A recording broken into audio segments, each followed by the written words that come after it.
The story of Van Halen is not just a chronicle of hit albums, electrifying solos, and sold-out stadiums.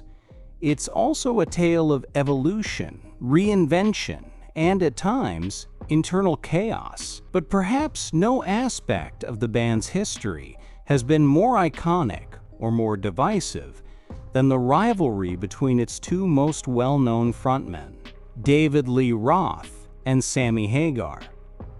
Ever since the Red Rocker, Sammy Hagar, stepped into the role once held by the flamboyant and unpredictable Roth, fans and critics alike have been locked in a near-endless debate.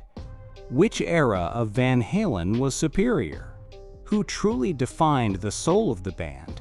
And what really went on behind the scenes? From the very beginning, the comparison was inevitable. David Lee Roth wasn't just a singer, he was a spectacle. With his acrobatic stage presence, lion's mane of blonde hair, and wild man charisma, Roth gave Van Halen its early identity.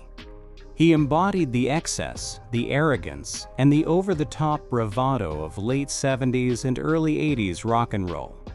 Alongside guitar virtuoso Eddie Van Halen, Roth helped launch the band into superstardom with anthems like Runnin With the Devil, Panama, and Jump. His lyrics were cheeky, his delivery theatrical, and his confidence unshakable. But fame comes at a cost. Behind the scenes, creative tensions were brewing. Roth's vision for the band didn't always align with Eddie Van Halen's evolving musical aspirations. By 1985, that tension reached a breaking point, and Roth walked away. Whether he quit or was pushed remains a topic of rock lore. Enter Sammy Hagar, a seasoned musician with a powerful voice, a solo career, and experience fronting the band Montrose. His arrival signaled a shift. Van Halen's sound matured. The lyrics became more introspective, the arrangements more polished. The Roth years had been raw and rebellious. The Van Hagar era, as it came to be known, brought sophistication and emotional depth to the band's catalog. Still, the shadows of Roth's legacy loomed large. Fans of the original lineup were skeptical. Could Hagar ever match Roth's charisma? Could Van Halen thrive without the man who had helped define its early image? As it turned out, the answer was yes, at least commercially.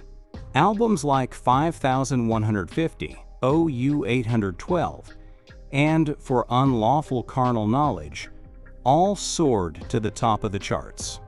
Hagar brought a new energy and musical dynamic to the band. His vocal range was broader, his lyrics more personal, and his chemistry with Eddie was undeniable. But none of that stopped the ongoing comparisons, nor did it cool the subtle and sometimes not so subtle tensions between the two singers. Over the years, both Hagar and Roth have taken turns throwing jabs at one another, sometimes in jest, other times with clear disdain. Their rivalry became part of the band's mythology.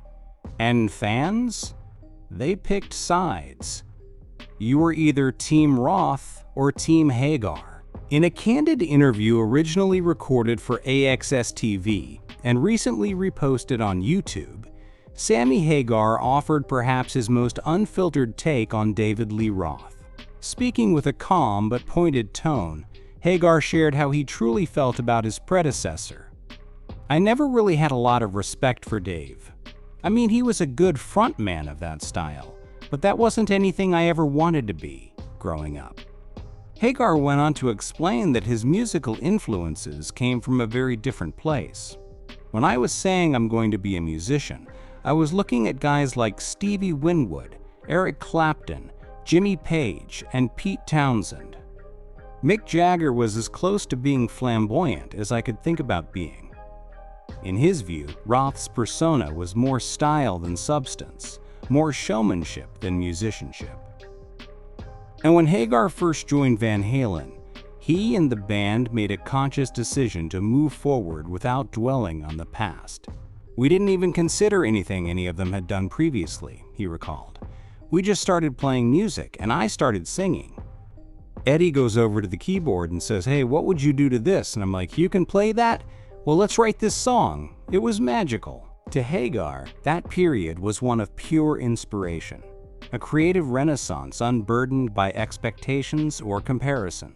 But even then, Roth remained in the back of his mind, and when asked about what he thought of him during those early days, Hagar didn't mince words. "I wasn't buying it. There was something that was fake about him. If I had said that back then, I would have been crucified by the old Van Halen fans." But the truth is, Eddie and the guys hated Dave at that point. He left them high and dry. I came in, and suddenly, I was the savior. Even so, Hagar insisted that his criticisms weren't born out of bitterness. "I don't like him, I don't dislike him.